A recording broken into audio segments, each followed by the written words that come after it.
புகையிலை பொருட்களில் எச்சரிக்கை விளம்பரம், pictorial warning on all tobacco products. This was my biggest challenge. இது ஏகப்பட்ட எதிர்ப்பு வந்துச்சு. சிகரெட் பாக்கெட்ல இந்த பெணோ மாதிரி ஒரு படம், இந்த காலில் பண்ணி கேன்சர் மாதிரி இதெல்லாம் போட்டு ஒரு மாதிரி படம் இப்பெல்லாம் பாக்குறீங்க. இதை கொண்டு வரதுக்கு கிட்டத்தட்ட என் மந்திரி பதவியே போயிடுச்சு. அவ்வளோ எதிர்ப்புகள் எனக்கு வந்துச்சு. அவ்வளோ எதிர்ப்புகள் யாருன்னா என்னுடைய சக அமைச்சர்கள், சீனியர் மினிஸ்டர்ஸ் எல்லாம் எதிர்த்தாங்க. 140 எம்பிக்கள் கையெழுத்து போட்டு அதை எதிர்த்தாங்க. 5 முதலமைச்சர்கள் எதிர்த்தாங்க. அதுக்கப்புறம் ஒரு நாள் பிரதமர் மன்மோகன் சிங் அவர்கள் கூப்பிட்டு வச்சு, இது வரைக்கும் 5 வருஷத்துல ஒரே ஒரு முறை தான் என்ன கூப்பிட்டாரு. பிரச்சனை இது ஒண்ணுக்கு மட்டும், இதுக்கு வரைக்கும் என்ன வேணா செய்ய நான் பின்னாடி இருக்கிறேன்னு. இதுக்கு மட்டும் கூப்பிட்டு ரொம்ப ப்ரெஷர் இருக்கு, என்ன பண்ணலான்னு கேட்டாரு. நீங்க என்ன வேணா சொல்லுங்க சார். நம்ம ஒரு குரூப் ஆஃப் மினிஸ்டர்ஸ் மீட்டிங் போடலான்னு சொன்னேன்.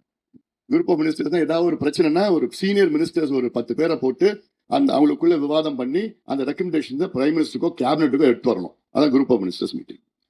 அந்த குரூப் ஆஃப் மினிஸ்டர் மீட்டிங்ல பிரணாப் முகர்ஜி சேர்மனா போட்டார். ஜெய்பால் ரெட்டில இருந்து பாஸ்கர் பெர்னாண்டஸ் இவங்க எல்லாமே ஒரு 10 பேர் 8 பேர் போட்டாங்க. அதுல நான் தான் junior most, Pranab Mukherjee senior most. Pranab Mukherjee அப்பதான் அவர் லோக்சபால முதல் நிக்கிறார். அவர் தொகுதியில 2.5 லட்சம் பிடி ஒர்க்கர்ஸ் இருக்கிறாங்க. அதனால அவருக்கு என்னன்னா இந்த பீடி தொழில் போயிடும், அவருக்கு மறுபடியும் ஓட்டு போட மாட்டாங்க. இதை கடுமையா எதிர்த்தார். கூட இருக்க சீனியர் மினிஸ்டர்ஸ் எல்லாமே அவர் பக்கம். 8 பேர்ல 7 பேர் ஒரு பக்கம், நான் மட்டும்தான் அங்க, நான் ஜூனியர் மோஸ்ட். ஃபர்ஸ்ட் மீட்டிங் நடக்குது. பிறகு நான் சொல்றேன், சார் சுப்ரீம் கோர்ட்ல எல்லாம் இருக்கு, நியூசிலாந்துல கொண்டு வந்திருக்கிறாங்க, அந்த பாக்கெட்ல வார்னிங் இருந்ததுன்னா அது கொஞ்சம் குறைப்பாங்க sir. No no no nothing. இது கேட்க கூட இல்லை. So many farmers, tobacco farmers will be affected, BD workers will be affected, so many families will be affected. Sir, as a health minister, it is my responsibility to take care of the health of the country and we have to have this. No no no. முதல் நாள் meeting முடிஞ்சு போச்சு.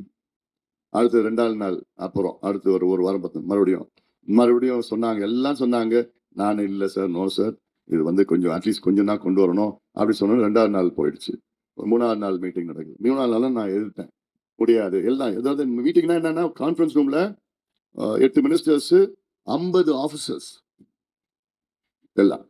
3வது நாள் மீட்டிங்ல எதிர்த்து, no sir, இதெல்லாம் supreme கோர்ட்ல அவரு கோவம் செவந்து போய் எழுந்துட்டு, Supreme Court or not, I don't care, this can not go, எழுந்து போயிட்டார் வாக் அவுட். எல்லாம் என்ன பாக்குறாங்க, அது சீனியர் மினிஸ்டர் வாக் அவுட் பண்ணிட்டாரு. அப்புறம் ஒமிதா பால்னு அவங்க கூட இருந்தாங்க. அவங்க சொன்னாங்க, டாக்டர் வாட் டிட் யூ டூன்னு சொன்னாங்க. நான் சொன்னேன், ஐ டிட் மை டியூட்டி. 4வது நாள், இதெல்லாம் 1.5 மாசம் 2 மாசத்துல நடக்குது. 4வது மீட்டிங் நடக்குது. 4வது மீட்டிங்ல எல்லாம் வர்றாங்க, அவர் வராரு. அப்ப நான் 4வது முறையும் சொன்னேன், sir we have to go through the pictorial warning. சொன்ன உடனே அப்போதான் அவருக்கு புரிஞ்சது, ஓஹோ இவன் விடமாட்டான், பிடிவாதக்காரன் விடமாட்டான்.